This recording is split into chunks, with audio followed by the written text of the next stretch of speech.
नमस्कार, सन्मार्ग लाइव में आपका स्वागत है। मैं हूं संजय समर। हमारे साथ हैं देश के जाने माने ज्योतिर्विद समीर उपाध्याय। समीर उपाध्याय जी, आपका बहुत बहुत स्वागत है हमारे सन्मार्ग लाइव में।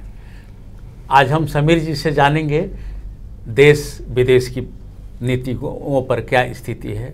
भारत पाक को लेकर के विशेष चर्चा करेंगे, चूँकि भारत पाक को लेकर के भी काफ़ी कड़वाहट भी है, गर्माहट भी है और कभी भी कुछ भी हो सकता है, ऐसी स्थिति सीमा पर बनी हुई है। हमारे भारतवासियों के बीच में बना हुआ है, खास करके कश्मीर को लेकर के। तो समीर जी, सबसे पहले हमारे दर्शकों को ये बताइए कि भारत पाक के बीच अभी जो युद्ध चल रहा है, मल्लयुद्ध कहिए या फिर मन युद्ध कहिए, ये जो चल रहा है ये किस मुकाम तक पहुंचेगा? देखिए, जो भारत और पाकिस्तान की जब हम लोग बात करते हैं तो उसका आधार जो है वो ज्योतिषीय आधार, उसे जन्म कुंडली हम लोग मानते हैं। जब भारत की आज़ादी मिली और पाकिस्तान जिस समय आज़ाद हो, उन दोनों का जो जन्म समय जिसको हम लोग मानते हैं, यहाँ एक दर्शकों को जानकारी देना बहुत ज़रूरी समझते हैं ज्योतिष होने के नाते कि भारत की आज़ादी मिले नहीं, रात को मांगी गई थी। आधी रात को आज़ादी मांगी। व्यास जी थे, बिल्कुल, वो उज्जैन वासी थे, पंडित सूर्य नारायण व्यास। उन्होंने ये मुहूर्त दिया था और उसको मानते हुए तत्कालीन राजेंद्र प्रसाद जी और नेहरू जी ने उसको फॉलो करके उस टाइम पे आज़ादी ली थी। तो ये जो ग्रहों की स्थिति बनती है, भारत की जो कुंडली बनती है वो वृषभ लग्न, पुष्य नक्षत्र और कर्क राशि की बनती है। पाकिस्तान ने एक दिन पहले आज़ादी ली थी, वो मेष लग्न, आर्द्रा नक्षत्र और मिथुन राशि के हैं वो। ठीक है, तो एक बात तो दर्शकों को या देश के नीति निर्धारकों को ये समझ लेना चाहिए, क्योंकि भारत का जो जन्म राशि है वो कर्क है और पाकिस्तान का जो जन्म राशि वो मिथुन है। एक दूसरे से 2/12 है। चंद्रमा कर्क राशि में भारत की है और उनके मिथुन राशि में, कर्क राशि का स्वामी चंद्र होता है और मिथुन राशि का स्वामी बुध होता है। तो इन दोनों में कभी भी जो मिल्लत होनी चाहिए, मित्रता होनी चाहिए, कभी भी नहीं हो सकती है। लग्न की भी बात करेंगे तो वृषभ लग्न भारत का है और मेष लग्न पाकिस्तान का है। वृषभ का स्वामी शुक्र और मंगल जो कि एग्रेसिव प्लैनेट होता है वो पाकिस्तान के लग्न का। तो एक बात तो देखिए, जब से पाकिस्तान सेपरेट हुआ, अलग कंट्री में, तभी से आप देखिए भारत पाकिस्तान का शुरुआत हो टकराहट है। तो ये समझिए ताउम्र रहेगा। अब स्थिति इस मुकाम पे आई है कि जो दशाओं की गणित जो कुंडली दोनों की कहती है, भारत की कुंडली में चंद्रमा की महादशा चल रही है। चंद्रमा भारत की कुंडली में गजकेसरी योग में शामिल है और पाकिस्तान की शुक्र की महादशा चली। शुक्र उसकी कुंडली में मार्केश ग्रह है, मेष लग्न होने से शुक्र मार्केश हो जाता है और अभी शुक्र में गुरु चल रहा है मार्च 2021 तक। उसके बाद शुक्र में शनि नाम का ग्रह आ रहा है। भारत की कुंडली में भी चंद्रमा में गुरु गजकेसरी के प्रभाव का समय और दिसंबर से चंद्रमा में शनि आना है। अच्छा, शनि ने अभी राशि बदलनी है। 24 जनवरी 20 को शनि नाम का ग्रह अपनी राशि बदलेगा। तो पाकिस्तान के लिए वो शनि, उनके लिए शनि एक तरह से कह सकते हैं कि शनि का अढ़ैया आने वाला है। जितने भी मिथुन राशि के लोग हैं, पाकिस्तान मिथुन राशि का, तो उनकी शनि की अढ़ैया चलेगी। मार्च से उनका शनि अंतर्दशा में आ जाएगा। तो ये पाकिस्तान के लिए बहुत अच्छी स्थिति नहीं है। एक तो ऑलरेडी वो भारत से लड़ाई करके बहुत बुरी स्थिति में पहुंच चुका है। तो अभी भारत की क्या स्थिति चल रही है? कौन सा ग्रह चल रहा है भारत? देखिए, भारत की कुंडली में जो देश के ज्योतिषी बताते हैं कि 2013 से शुक्र की महादशा में भारत प्रवेश कर गया है। शुक्र नहीं, 2015 के सितंबर महीने से 4 सितंबर 15 से भारत में चंद्रमा की दशा लगी है। भारत की कुंडली से ये 10 वर्ष की दशा होती है। चंद्रमा भारत की कुंडली में तीसरे घर में बुध के साथ है, शनि के साथ है, शुक्र के साथ है, सूर्य के साथ है। तो यहाँ केंद्र त्रिकोण राजयोग के निर्माण कर रहा है, ग्रहण योग भी बना रखा है और गजकेसरी योग में शामिल है। चंद्रमा और बृहस्पति एक दूसरे से केंद्रवर्ती हैं। तो ये जो एक दशा है 15 से लेकर के और 2025 तक का, देखिए भारत को पूरी दुनिया में अपना लोहा मनवाना है। गजकेसरी का मतलब कि दुनिया के जो शीर्षस्थ देश हैं उसमें हमारा नाम, हमारा जो तिरंगा है वहाँ पे फहराता दिखे। आप देखिए इस दशा में आप लगातार देख रहे होंगे, चाहे खेल की बात करें, तकनीक की बात करें, वृद्धि होते जा रहा है, हाँ, रिसर्च की बात करें, अभियंत्रिकी की बात करें, स्पेस रिसर्च की बात करें, हर जगह भारत, खेल में भी जहाँ पहले नहीं था, अब हर खेल में धीरे धीरे भारत की अपनी पहचान बनती जा रही है। और राजनीति में भी जो हम जहाँ पे थे, हमारे जो लीडर थे, देखिए एक लीडर नरेंद्र मोदी जी को देखे तो जो दुनिया के शीर्षस्थ जो नेता हैं उनमें उनकी भी गिनती हो रही है। रही बात पाकिस्तान की, तो हमारी दशा गजकेसरी की, उनकी दशा मार्केश की चल रही है। तो ये जो शनि का अढ़ैया आएगा ना, तो भारत का चूंकि लग्न वृषभ है, राशि करके, तो वो हमेशा से 20 पढ़ने वाला है। तो मतलब कि ज्योतिषीय गणना के अनुसार भारत अभी बहुत मजबूत हो रहा है, और पाकिस्तान ज्योतिषीय गणना के अनुसार मार्केश की स्थिति मतलब उसके लिए मरण तुल्य कष्ट। अभी जो दौर चल रहा है उनके तो क्या वो टुकड़े में बटेगा पाकिस्तान? देखिए, उसकी संभावनाओं से इनकार नहीं किया जा सकता। आने वाले दिनों में शुक्र की महादशा में शनि की अंतर्दशा मार्च से लगेगी।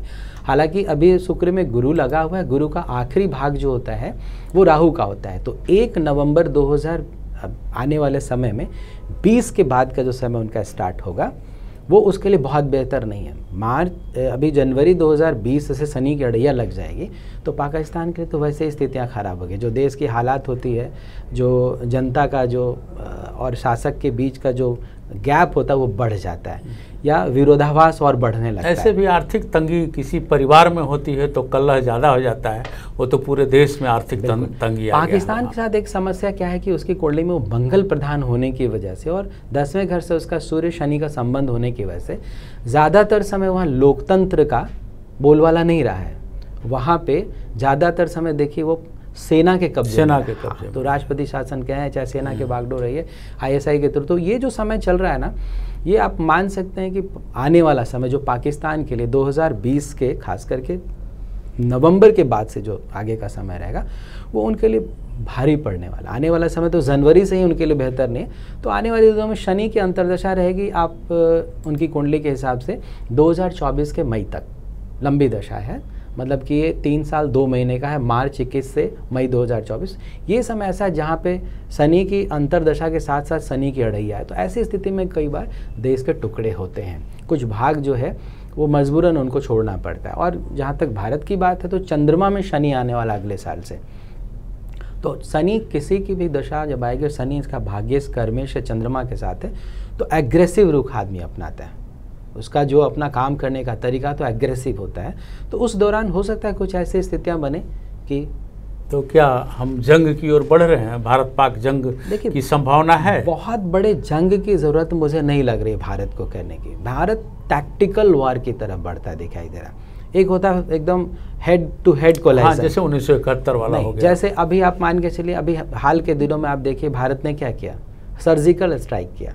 फिर उसके बाद इसने सीधा का सीधा जा करके वहाँ उन जगहों पर अटैक करके वापस आ गया। तो आप इसे युद्ध की श्रेणी में रख भी नहीं सकते और अपना काम हम बदला भी ले लिए।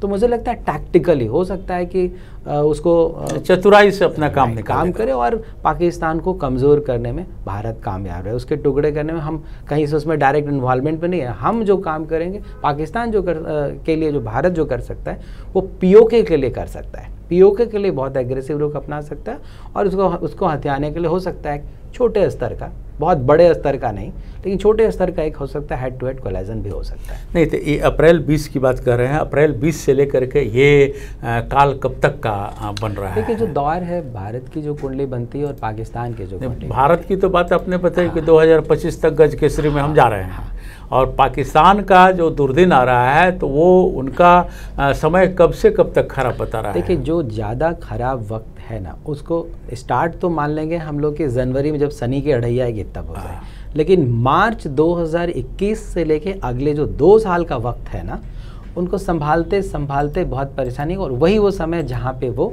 ये सारी घटनाएं पाकिस्तान के अंदर हो सकती है। आप मान के चले पाकिस्तान की जो चुनी हुई सरकार उसके लिए भी खतरा है, और पाकिस्तान का जो अपना जो संप्रभुता हम लोग कहते हैं, यूनिटी कहते हैं, उन दोनों के लिए खतरा। अब तो ये मान लीजिए भारत की कुंडली और पाकिस्तान की कुंडली की बात आपने की, अब उधर इमरान खान हो जाते हैं, उनकी कुंडली के बारे में बताइए, और अपने यहाँ नरेंद्र भाई मोदी, ताकि ये टकराहट जो होगी तो उस कुंडली के हिसाब से भी क्या भारत मजबूत पड़ रहा है और पाकिस्तान के इमरान खान कमज़ोर पड़ रहे हैं? देखिए नरेंद्र मोदी की जो कुंडली बनती है वो तुला लग्न के हैं, वृश्चिक राशि हैं। उनकी दशा चंद्रमा के चल रही, चंद्रमा गजकेसरी योग में, विपरीत राजयोग में शामिल है। इमरान खान की जो कुंडली बनती है वो वृश्चिक लग्न के हैं और कुंभ राशि के हैं, ठीक है। उनकी जो दशा लग रखी है वो शुक्र की महादशा में चल रहे हैं, और शुक्र में फिलहाल अभी सूर्य है। इस साल दिसंबर से शुक्र में चंद्रमा आएगा। एक और ख़ास बात कि नरेंद्र जी की जो कुंडली मंत्री है, मोदी जी की जो कुंडली बनी हुई है, वो जनवरी में शनि की 7.5 खत्म करने वाले हैं। वृश्चिक राशि के जितने भी लोग हैं उनकी 7.5 24 जनवरी 20 को खत्म होती नज़र आ रही है। और उसी दिन पाकिस्तान के जो प्रधानमंत्री हैं अभी वर्तमान, वो इमरान खान, उनकी कुंभ राशि है, उनकी 7.5 स्टार्ट होती दिखाई दे रही।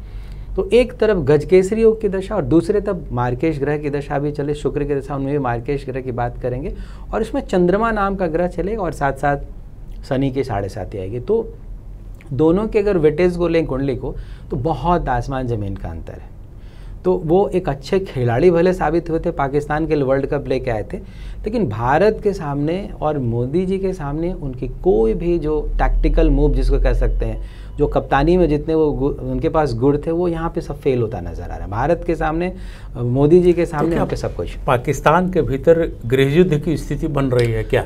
देखिए, जो कंडीशंस बना है, विरोध ज़्यादा बड़ा दिख रहा है। मुझे लगता है गृह युद्ध से ज़्यादा सेना और आतंकवादियों का जो संगठन है, ISI की बात करें, वो ज़्यादा हावी होती दिखाई दे रही है जनता के मुकाबले। या जनता को भड़काने का काम या पाकिस्तान पे कैप्चर करने की बात करें तो वहाँ पे चूँकि जो दशा चल रही है इनकी, जो देश की कुंडली बन रही है, उसमें सरकार को खतरा है, देश को खतरा है। तो उस स्थिति में ये मान के चलिए कि भारत टैक्टिकल वार की तरफ बढ़ रहा है, जहाँ पे दिमागी खेल ज़्यादा खेल करके, शतरंज के गेम जैसे हम लोग कहते हैं, बलूचिस्तान को इधर अलग करवा संभव है, हो जाएगा, संभव है, कुछ इस तरीके सिंध अलग हो जाएगा, जो एक कल्पना की जा रही है। तो आने वाले दिनों में ना, क्योंकि जो स्थितियाँ दिखाई देती है उसमें इमरान खान कमज़ोर होते नज़र आ रहे हैं।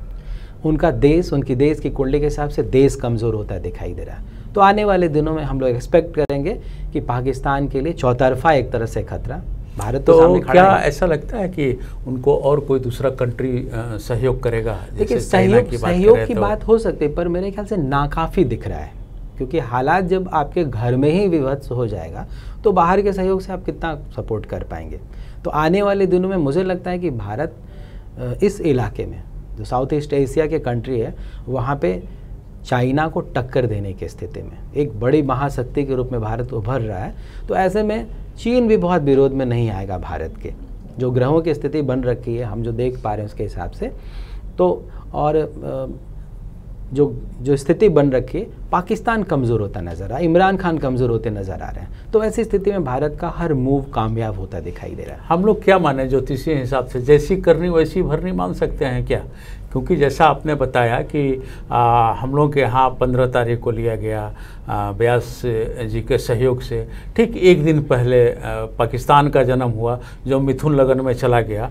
तो वहाँ के लोग एग्रेसिव शुरू से ही रहे हैं। आज भी मेष लग्न और मिथुन राशि होने की वजह से उनका कोई भी क्रियाकलाप, मान लिया आतंकवादियों को संरक्षण देना, आतंक को बढ़ावा देना, उनके लिए प्लान करना, ये सब तो काम अब तो क्योंकि उनकी राहु की महादशा में जन्म हुई, तो राहु का काम ही होता है, वो एक्सट्रीमिस्ट होता है, उसका काम है। और कालसर्प दोष की स्थिति के साथ पैदा हुई पाकिस्तान, तो वो एक ऐसा कंडीशंस बना कि जहाँ पे आपका जो डेवलपमेंट होना चाहिए साइंटिफिक पढ़ाई लिखाई के क्षेत्र में, अदरवाइज जो संस्कृति के मामले में, तो वो ना उस तरीके से नहीं हो पाया जो उसकी चार्ट बनी हुई है। क्योंकि दशाएं जो उनको मिली, उस दशाओं के हिसाब से कहीं भी ऐसा मजबूत सरकार नहीं मिल पाई, कहीं लोकतंत्र की परिभाषा वहाँ पे परिभाषित है। कभी भी आप देख लीजिए वहाँ की जो स्थिति रही है, तो कोई भी सरकार मैक्सिमम टाइम तो सरकारें अपनी कार्यकाल ही पूरा नहीं कर पाई। तो क्या हम पुराने भारत की ओर बढ़ रहे हैं क्या? पुराना भारत नहीं बोले, एक नया भारत है। ये एक नया भारत है जिसकी कल्पना गजकेसरी योग के हिसाब से अगर देखेंगे तो बिल्कुल अलग है। और ये चूंकि पुराना भारत कहने का मतलब हमारा आज़ादी से पहले से था। नहीं, भारत और पाकिस्तान एक तो हो नहीं सकता। हमारा पाकिस्तान जो अलग हो गया, और पाकिस्तान का जो लग्न और राशि है, भारत की जो लग्न राशि है, कभी भी भारत पाकिस्तान का एका नहीं हो सकता। भारत हर बार पीछे जो करता रहा था कि वो माफ़ कर देता था, बड़ा भाई होने के नाते, पिता होने के नाते, हर हाल में जिस तरीके से आप लेके वो पेरेंट्सहुड्स की तरीके से छोड़ो, छोटा बच्चा है इसको छोड़ देते हैं। लेकिन अब जो स्थिति है, चूँकि देश में तुला लग्न और वृश्चिक राशि के नीति निर्धारक हो गए प्रधानमंत्री, जो हमारे पंत प्रधान हैं, वो उनकी जो राशि है वो एग्रेसिव लग्न है, एग्रेसिव राशि है, तो आर पार की नीति पे है, टैक्टिकल भी और आर पार भी। तो ऐसी स्थिति में भारत जो है पाकिस्तान पे अब दूसरे तरीके से परोक्ष रूप से और प्रत्यक्ष रूप से चतुराई से काम निकालेगा, प्रत्यक्ष रूप से कम परोक्ष रूप से ज़्यादा काम करते नजर आ रहे हैं और अपने जो मकसद है उसमें कामयाब होता है भारत नजर आ रहा है। तो जो भारत जो बातें देश के नीति निर्धारक कर रहे हैं, विदेश मंत्री कर रहे हैं, उन बातों में ग्रहों के हिसाब से भी सपोर्ट मिलता है कि कुछ वैसी योजनाएं बिल्कुल सामने दिखाई देती है जो हम वो लेके रहेंगे, पीओके हमारा हिस्सा बन जाएगा जो भी पाक के हिस्से में। तो ये पीओके को पाने के लिए भारत को क्या क्या सावधानियां बरतना चाहिए? सावधानी तो देखिए, जो कंडीशंस है वो लोग मेरे ख्याल से जो दिख रहा है बहुत ले रखे हैं, आमने सामने नहीं होकर टैक्टफुली ही काम कर रहे हैं, वो बिल्कुल ठीक जा रहे हैं। उसमें कोई मेरा रोल तो नहीं हो सकता। हम तो ग्रहों की भाषा कहेंगे कि ग्रह दिख रहा है भारत का कि ये समय गज केसरी का मतलब है कि पूरी दुनिया में हमारे नाम का डंका पीटा जाए, हमारी पॉलिसी का, हमारे काम करने के तरीके का अपने देश से ज़्यादा विदेशों में चर्चा हो। एक ऐसा बोलते हैं, गज केसरी का मतलब उसका प्रभाव ऐसा हो कि मतलब आप कह सकते हैं विश्व गुरु के रूप में जो भारत जाना जाता था, एक नए तरीके से एक नया भारत के रूप में जाना जाएगा। देश की जो युवा पीढ़ी है, देश की जो महिलाएं चंद्रमा की दशा चल रही है, हर जगह अपना तिरंगा लहराता नज़र आ रहे हैं इस पीरियड में। तो हमारे जो आने वाला समय है, हाँ यहाँ माइनस पॉइंट क्या है कि तिरंगा तो हम फहरा रहे हैं, लेकिन जो हमारी आर्थिक स्थिति है, हमारे बेरोजगारी की जो हमारे यहाँ स्थिति है, वो अभी इतना आसान नहीं लग रहा है मुझे, क्योंकि भारत की कुंडली में चंद्रमा में गुरु के बाद चंद्रमा में शनि आएगा। तो बाकी अब विदेश नीति की बात कर लें, अदरवाइज डेवलपमेंट की बात कर लें, हम स्किल डेवलपमेंट की बात कर लें, बौद्धिक क्षमता की बात कर लें, उसमें हम बहुत आगे दिखते हैं। लेकिन आने वाला जो दौर है, चूँकि मोदी सरकार ने जो ओथ लिया उसके बारे में पहले भी मैंने कहा था कि आने वाला दौर भारत सरकार के लिए आर्थिक मुद्दों पे और बेरोजगारी के मुद्दे पे अभी बहुत कुछ करना बाकी है। वो अभी आसान नहीं लग रहा, उसमें वक्त लगेगा ऐसा दिखता है। तो समीर जी के साथ आज बस इतना ही। समीर जी ने ठीक ही कहा कि जैसी करनी वैसी भरनी। पाकिस्तान जो चाल चला उसको उसी के सामने उसको परिणाम भी दिखाई देगा और हम इंतज़ार करें अब अगले वर्ष का, क्योंकि अगले वर्ष से पाकिस्तान की कुंडली खराब और बर्बाद होती दिखाई दे रही है और भारत का तिरंगा विश्व में लहराता हुआ दिखाई दे रहा है। समीर जी बहुत बहुत धन्यवाद आपको सन्मार्ग लाइव की ओर से और हमारे दर्शकों की ओर से। आज बस इतना ही, नमस्कार।